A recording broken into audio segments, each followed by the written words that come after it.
Tiago, capítulo 1.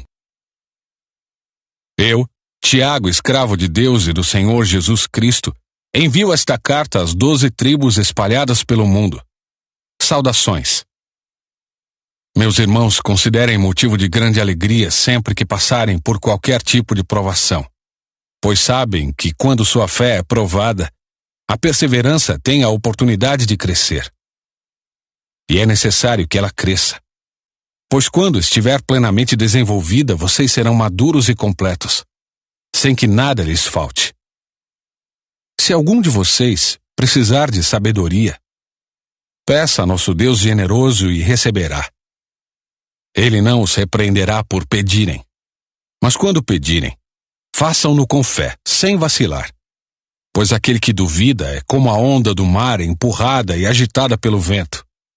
Ele não deve esperar receber coisa alguma do Senhor, pois tem a mente dividida e é instável em tudo que faz. O irmão que é pobre tem motivo para se orgulhar porque é digno de honra. E o que é rico deve se orgulhar porque é insignificante. Ele murchará como uma pequena flor do campo. O sol quente se levanta e a grama seca. A flor perde o viço e cai, e sua beleza desaparece.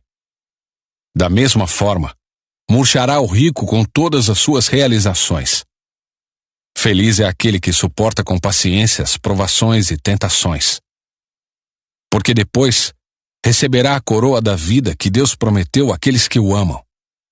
E quando vocês forem tentados, não digam: esta tentação vem de Deus, pois Deus nunca é tentado a fazer o mal, e Ele mesmo nunca tenta alguém. A tentação vem de nossos próprios desejos, que nos seduzem e nos arrastam. Esses desejos dão à luz o pecado, e quando o pecado se desenvolve plenamente, gera morte.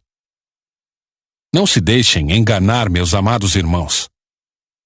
Toda dádiva que é boa e perfeita vem do alto, do Pai que criou as luzes no céu. Nele não há variação nem sombra de mudança. Por sua própria vontade, Ele nos gerou por meio de sua palavra verdadeira. E nós, dentre toda a criação, nos tornamos seus primeiros frutos. Entendam isto, meus amados irmãos. Estejam todos prontos para ouvir, mas não se apressem em falar nem em se irar. A ira humana não produz a justiça divina. Portanto, removam toda impureza e maldade e aceitem humildemente a palavra que lhes foi implantada no coração, pois ela tem poder para salvá-los. Não se limitem, porém, a ouvir a palavra, ponham-na em prática. Do contrário, só enganarão a si mesmos. Pois se ouvirem a palavra e não a praticarem, serão como alguém que olha no espelho. Vê a si mesmo, mas assim que se afasta, esquece como era sua aparência. Se, contudo, observarem atentamente a lei perfeita que os liberta, perseverarem nela e a puserem em prática sem esquecer o que ouviram, serão felizes no que fizerem. Se algum de vocês afirma ser religioso, mas não controla a língua, engana a si mesmo e sua religião não tem valor. A religião pura e verdadeira aos olhos de Deus o Pai é esta: cuidar dos órfãos e das viúvas em suas dificuldades, e não se deixar corromper pelo mundo.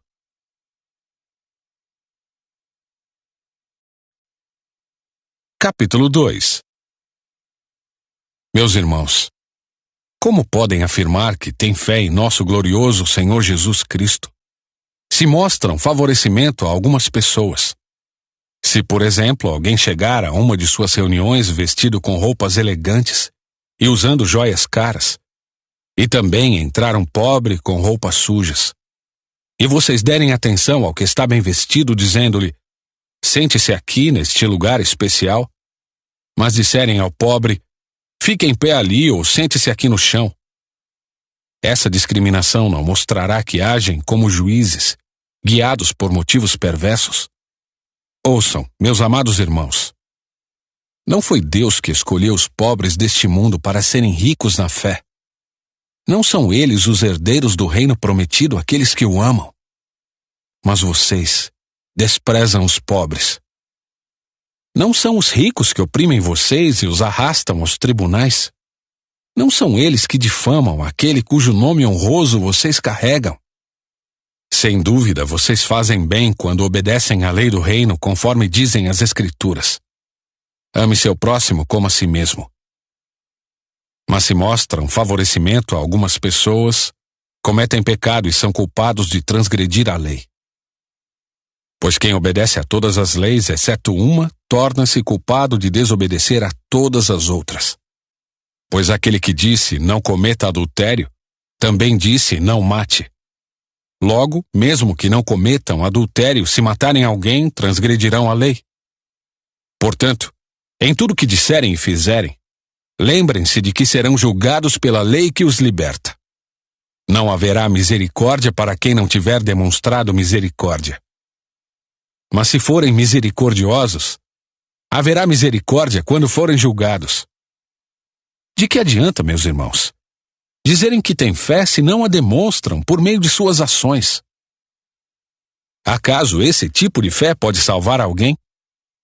Se um irmão ou uma irmã necessitar de alimento ou de roupa, e vocês disserem, até logo e tenha um bom dia, aqueça-se e coma bem, mas não lhe derem alimento nem roupa, em que isso ajuda?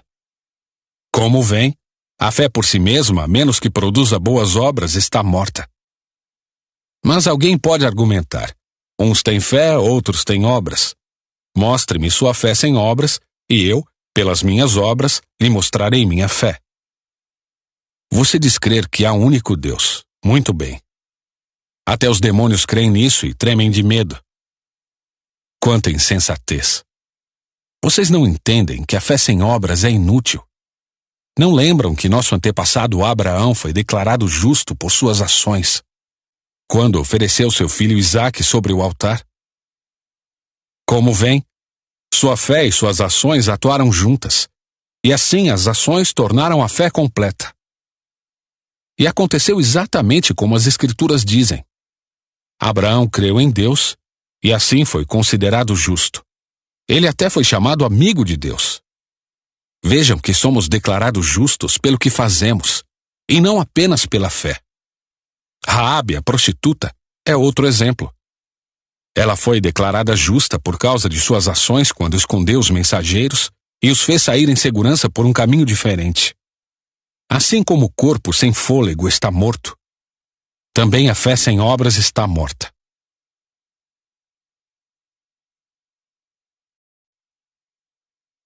Capítulo 3. Meus irmãos, não sejam muitos de vocês mestres, pois nós, os que ensinamos, seremos julgados com mais rigor. É verdade que todos nós cometemos muitos erros. Se pudéssemos controlar a língua, seríamos perfeitos, capazes de nos controlar em todos os outros sentidos. Por exemplo, se colocamos um freio na boca do cavalo, podemos conduzi-lo para onde quisermos.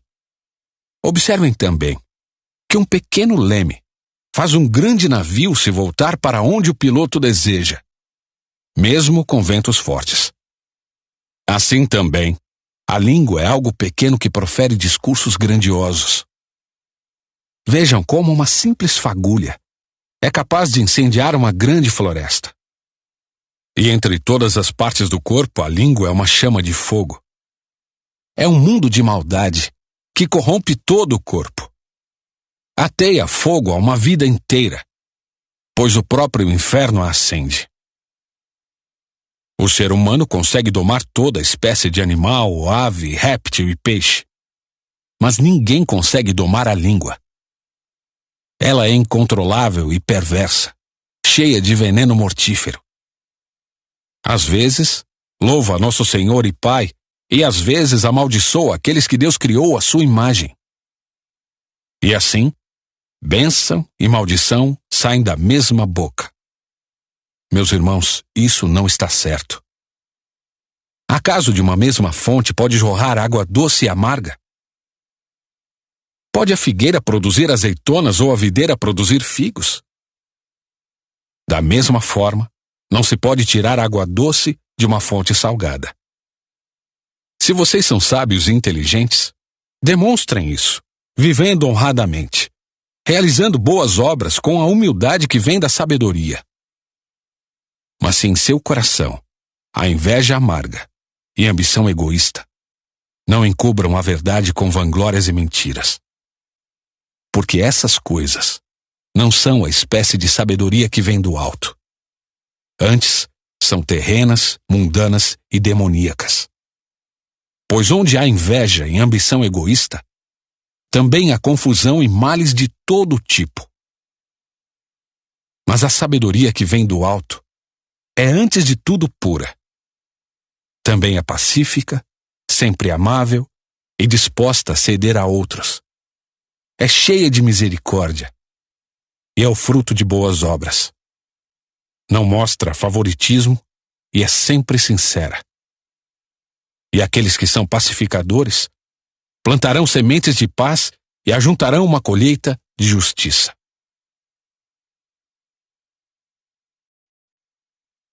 Capítulo 4. De onde vêm as discussões e brigas em seu meio? Acaso não procedem dos prazeres que guerreiam dentro de vocês? Querem o que não têm, e até matam para consegui-lo. Invejam o que outros possuem, lutam e fazem guerra para tomar deles. E, no entanto, não têm o que desejam, porque não pedem. E quando pedem, não recebem, pois seus motivos são errados. Pedem apenas o que lhes dará prazer. Adúlteros, não percebem que a amizade com o mundo os torna inimigos de Deus? Repito, se desejam ser amigos do mundo, tornam-se inimigos de Deus. O que vocês acham que as Escrituras querem dizer quando afirmam que o Espírito colocado por Deus em nós tem ciúmes? Contudo, Ele generosamente nos concede graça. Como dizem as Escrituras, Deus se opõe aos orgulhosos, mas concede graça aos humildes. Portanto, submetam-se a Deus. Resistam ao diabo e ele fugirá de vocês. Aproximem-se de Deus, e ele se aproximará de vocês. Lavem as mãos, pecadores. Purifiquem o coração, vocês que têm a mente dividida. Que haja lágrimas, lamentação e profundo pesar. Que haja choro em vez de riso, e tristeza em vez de alegria. Humilhem-se diante do Senhor, e Ele os exaltará. Irmãos, não falem mal uns dos outros. Se criticam e julgam uns aos outros, criticam e julgam a lei. Cabe-lhes, porém, praticar a lei e não julgá-la. Somente aquele que deu a lei é juiz, e somente ele tem poder de salvar ou destruir. Portanto, que direito vocês têm de julgar o próximo? Prestem atenção vocês que dizem: hoje ou amanhã iremos a determinada cidade e ficaremos lá 1 ano. Negociaremos ali e teremos lucro. Como sabem o que será de sua vida amanhã? A vida é como a névoa ao amanhecer. Aparece por um pouco e logo se dissipa. O que devem dizer é: se o Senhor quiser, viveremos e faremos isso ou aquilo. Caso contrário, estarão se orgulhando de seus planos pretensiosos, e toda presunção como essa é maligna. Lembrem-se de que é pecado saber o que devem fazer e não fazê-lo.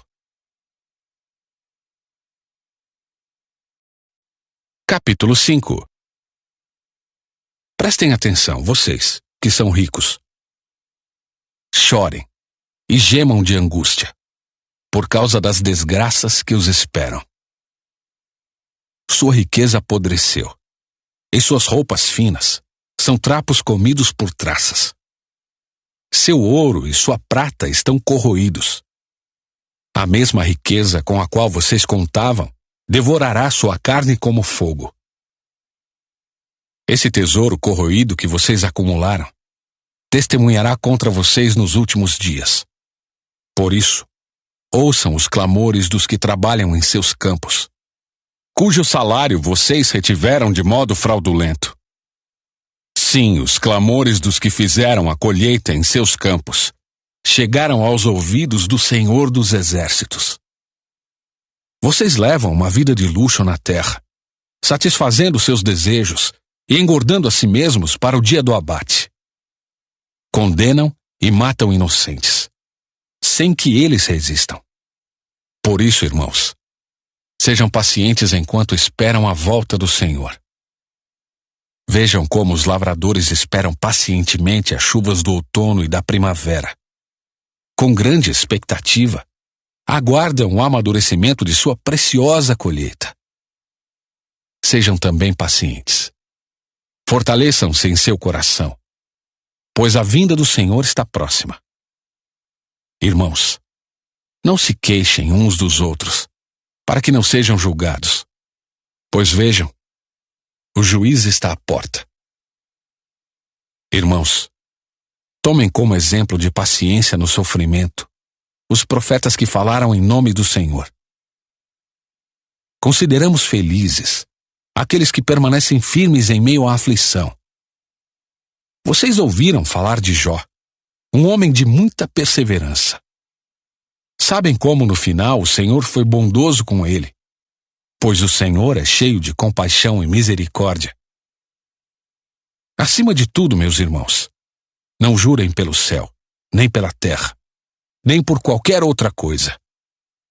Que seu sim seja de fato sim, e seu não, não, para que não pequem e sejam condenados. Algum de vocês está passando por dificuldades? Então, ore. Alguém está feliz? Cante louvores. Alguém está doente? Chame os presbíteros da igreja para que venham, e orem sobre ele, e o unjam com óleo, em nome do Senhor. Essa oração de fé curará um enfermo, e o Senhor o restabelecerá. E se cometeu algum pecado, será perdoado. Portanto, confessem seus pecados uns aos outros e orem uns pelos outros para serem curados. A oração de um justo tem grande poder e produz grandes resultados. Elias era humano como nós, e no entanto, quando orou insistentemente para que não caísse chuva, não choveu durante 3 anos e meio. Então ele orou outra vez, e o céu enviou chuva, e a terra começou a produzir suas colheitas. Meus irmãos, se algum de vocês se desviar da verdade e for trazido de volta, saibam que quem trouxer o pecador de volta de seu desvio o salvará da morte e trará perdão para muitos pecados.